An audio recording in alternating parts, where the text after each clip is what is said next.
may pinarepair sa atin dito na tangke na nagkaroon ng pagkayupi noon dahil sa vacuum, kaya may sulda na siya. Nagkaroon kasi ng maliit na butas, kaya nilagyan ko noon ng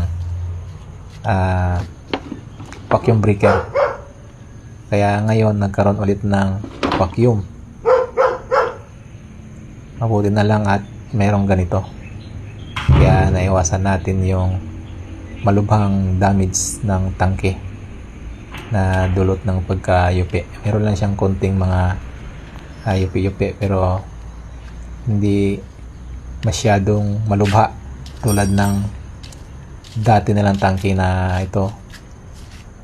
Hindi na talaga magagamit kasi nagkabutas-butas na siya dahil sa malubhang pagkayupi dulot ng vacuum, dahil sa biglaang pagkasira ng kanyang leader cap. Kaya makikita natin ang kahalagahan dito ng tinatawag na vacuum breaker sa ating mga pressure tank.